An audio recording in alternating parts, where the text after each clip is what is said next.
dodatnega se je pojavilo v tej situaciji. Namreč zdravniki smo naenkrat postali pred dilemo, primarni in sekundarni nivo in smo izmenjevali stališča, da pravzaprav v eni izjemno zahtevni epidemiološki situaciji je padlo število obiska pacientov. Pravzaprav smo se že takrat zavedali, da ta bumerang bo slej poprej se vrnil, ampak kljub vsemu na nek način ugotavljamo, da smo vsi na tej stopnji dozoreli, mi zdravstveni delavci in pacienti. Kljub vsemu, da je epidemija konec, da so storitve pravzaprav odprte, ponovno dostopne vsem, so pacienti začutili to težo in na nek način opažamo, da prav tistih preprostih zadev, ki so se hodili k nam pogovarjati pacientov njim in da prepuščajo težo obravnave resnejšim zadevam. Poudarjam pa mogoče še, da smo tudi naredili 2 raziskavi znotraj našega zdravstvenega doma. Ena je o obsegu številu storitev, ki jih bomo primerjali, te rezultate bodo v jeseni, bi pa mogoče na globu predstavila prve izsledke pa kvalitativne raziskave, kjer smo pa zaposlene v zdravstvu v vseh območnih enotah, kar pomeni po celi Sloveniji, spraševali o svojih izkušnjah glede organiziranja zdravstvene dejavnosti, potem, kako vidijo sebe kot zdravstveni kader v tej situaciji in kako vidijo paciente. In pravzaprav je prišlo do enih takih zanimivih zaključkov. Pri organizaciji dela so bila izpostavljena navodila. Na načelni ravni so se vsi sodelujoči v raziskavi strinjali, da so bila jasna, ampak je bilo absolutno preveč, tudi po več obvestil strani istega pošiljatelja dnevno, ki so se razlikovala, in predvsem to, da so bila v začetku navodila med inštitucijami neusklajena.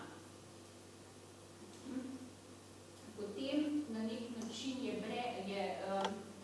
skupina odgovorov, ki se navzuje na funkcioniranje ZZZS-ja in izpostavljalo se je, da pravzaprav je zavarovalnica inštitucija, ki je zmožna v trenutku zmanjšati administrativna bremena, kar pomeni je omogočala obravnavo pacientov brez prisotnosti kartice zdravstvenega zavarovanja, tudi za predpis medicinsko-tehničnih pripomočkov ni bilo treba prisotnosti pacienta, kar je zelo pametno, da ostane naprej. Omogočala je prve in ponovne preglede z mediji, kjer pravzaprav mora zdravnik enako suvereno zagovarjati svojo odločitev z evidentiranjem v zdravstveno dokumentacijo, če pacienta obravnava nadaljavo, ampak to je bilo možno in je izvedljivo. Pa pravzaprav bolniški stalež je bil brez kakršnega koli debatiranja, je to prav ali pa ne predan v roke izbranim zdravnikom, pa kljub vsemu mi smatramo, da nismo pravi strokovni kader, ki lahko o tem odloča, ker če bolnika zdraviš, ne moreš biti tudi njegov odvetnik. Kar pomeni, tukaj se je izkazalo, da je prenos na medicino dela, prometa in športa pomembna zadeva. V grobem, kar se izkušenj zaposlenih v zdravstvu tiče, na nek način so izpostavili, da je bila organizacija, ki jim je bila dana znotraj inštitucij, ki so delali, inovativna, dobra, da pravzaprav se je seveda izkazali, kdo ni timski človek, ampak timi so se okrepili in obravnava pacientov se je intenzivirala. Izkazalo se je tudi pravzaprav, da vsi pravijo, da so te razmere pokazale, da lahko vsi živimo tudi v prihodnje z novim načinom dela, ki sem ga omenila že predhodno. Pa če se nakratko ozrem še na to, kako pa smo mi zdravstveni delavci po teh območnih enotah po Sloveniji videli paciente, lahko rečem, da smo zmagali tudi zaradi pacientov. Ker so postali izjemno razumevajoči, izjemno so razumeli, kaj pomeni krizna situacija.